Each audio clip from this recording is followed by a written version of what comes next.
Jean-Claude Kyungu, son visage n'est plus étranger à la presse. Il y a quelques années, ce malfrat a été présenté à la presse congolaise par la police pour motif d'escroquerie et association des malfaiteurs. Mais ce qui est exceptionnel, Jean-Claude Kyungu opère au nom de la famille présidentielle, donc la famille Joseph Kabila.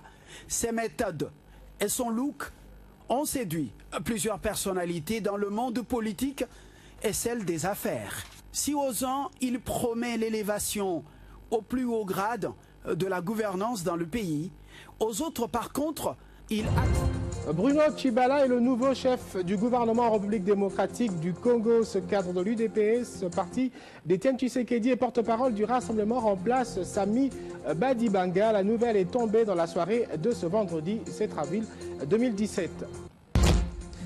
Diplomatie, Léonard Shehu Kitundu a conduit à Conakry une mission de clarification auprès du président en exercice de l'Union africaine, Alpha Condé, mission qui consistait à une évaluation de la situation politique en République démocratique du Congo.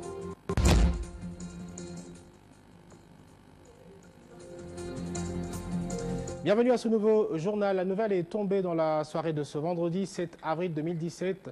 Bruno Tshibala, cadre de l'UDPS et porte-parole du Rassemblement, est le nouveau chef du gouvernement de la République démocratique du Congo.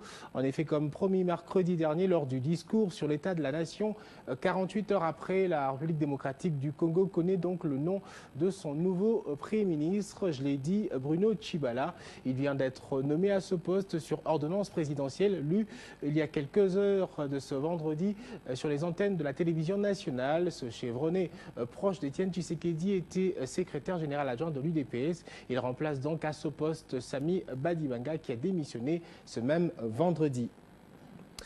En diplomatie, le vice-premier ministre et ministre des Affaires étrangères et de l'intégration régionale, Léonard Shehu Kitundu, a conduit à Conakry, la capitale de la Guinée, une mission de clarification auprès du président en exercice de l'Union africaine, Alpha Condé. La mission a porté sur l'évolution de la situation politique en République démocratique du Congo. Dans sa suite, l'ambassadeur Nkulu Kilombo, Adolphe Lumanu, l'ambassadeur Claude Nyamugabo et le chargé d'affaires de la RDC en Guinée et président en exercice de l'Union africaine qu'ils ont rencontré, a salué l'initiative de son homologue congolais Joseph Kabila à travers l'envoi des émissaires afin de lui permettre de maîtriser les contours de la situation politique en RDC. Non, je crois que mon frère Kabila a voulu m'informer en tant que président de l'Union africaine parce que nous avons eu à converser et je lui ai montré le souci de l'Union africaine parce que le Congo c'est quand même le cœur de l'Afrique. Donc la stabilité et l'unité du Congo, nous y tenons tous beaucoup. Donc, il m'a expliqué un peu. Et là, il m'a envoyé la délégation pour venir m'expliquer de fond en comble la situation pour que je comprenne mieux. Parce que je lui ai dit que l'Union africaine est à sa disposition, nous sommes prêts à l'accompagner parce que pour nous, c'est extrêmement important, l'unité et la stabilité au Congo. Donc, je suis très heureux qu'il a envoyé cette forte délégation qui ne comprenait pas seulement les ministres, mais qui comprenait aussi les ministres qui ont participé à toutes les négociations, donc ils pouvaient davantage m'éclairer. Ils m'ont donné des documents, mais j'étais en même de m'éclairer.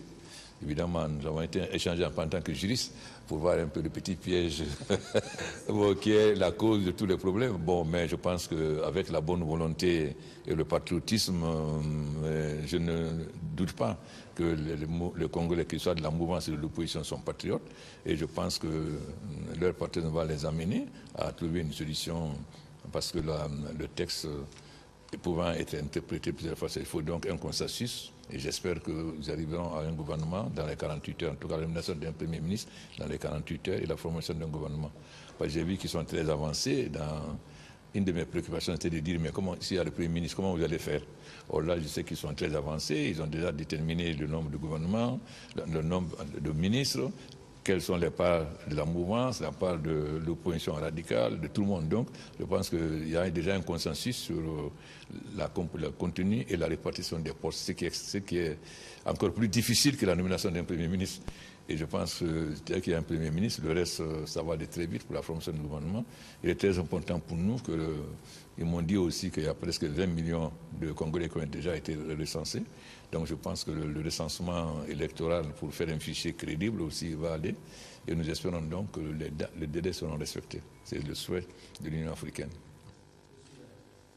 La sécurité nationale, on en parle dans ce journal. Le vice-premier ministre, ministre de l'Intérieur et Sécurité, Ramazani Chadari, a échangé ce vendredi avec quelques gouverneurs des provinces, dont les deux Kivu, le Kasaï oriental, le Tanganyika, le Lualaba et la Chopo. Menu faire le tour d'horizon de la situation sécuritaire de leurs entités respectives. Plusieurs stratégies ont été mises en place pour renforcer la sécurité et l'autorité de l'État. La réhabilitation des infrastructures de base dans les provinces avec la collaboration du ministère des Infrastructures a également été évoqué. Suivez le compte-rendu de cette réunion avec le gouverneur du Nord Kivu, Julien Paluku. Nous avons été reçus par son Excellence le vice-premier ministre. C'était pour faire un tour d'horizon sur la situation sécuritaire de la République, parce que comme vous le savez, il y a des coins qui font l'objet des préoccupations du président de la République, notamment dans l'espace kassaïen, dans les Kivu, un peu partout à l'Équateur. Et les gouverneurs sont venus échanger avec son Excellence pour que, autour des questions qui se posent, soient définies des stratégies qui permettent à ce que nos populations puissent vivre en paix. Parce que nous avons connu des situations graves à travers la République qui nécessitent une thérapeutique de choc. Cette thérapeutique de choc a été présentée devant son Excellence, qui a validé les stratégies présentées par les gouverneurs de province et qui désormais au retour vont devoir être appliquées pour que dans tout l'espace où les populations se sentent en insécurité, ces populations soient correctement prises en charge et par la police et par l'armée.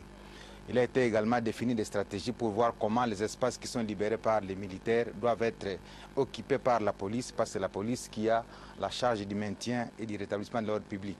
Donc voilà des questions autour desquelles nous avons échangé avec son Excellence et qui nécessitent un suivi régulier pour que finalement, à l'horizon des élections qui arrivent, toutes les populations sont disponibles à devoir participer à ce processus. Il y a une réunion qui est prévue pour devoir également parler des infrastructures, parce que vous savez, pour qu'il y ait mobilité de la police et de l'armée, il faut que les espaces dans lesquels ces unités de forces armées et la police passeront soient également correctement pris en charge.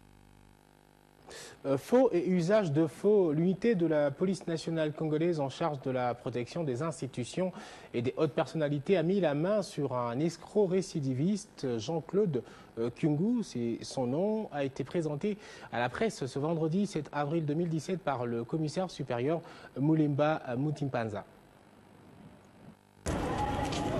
Jean-Claude Kyungu, son visage n'est plus étranger à la presse. Il y a quelques années, ce malfrat a été présenté à la presse congolaise par la police pour motif d'escroquerie et association des malfaiteurs. Mais ce qui est exceptionnel, Jean-Claude Kyungu opère au nom de la famille présidentielle, donc la famille Joseph Kabila. Ses méthodes et son look ont séduit plusieurs personnalités dans le monde politique et celle des affaires. Si aux uns, il promet l'élévation au plus haut grade de la gouvernance dans le pays, aux autres, par contre, il a...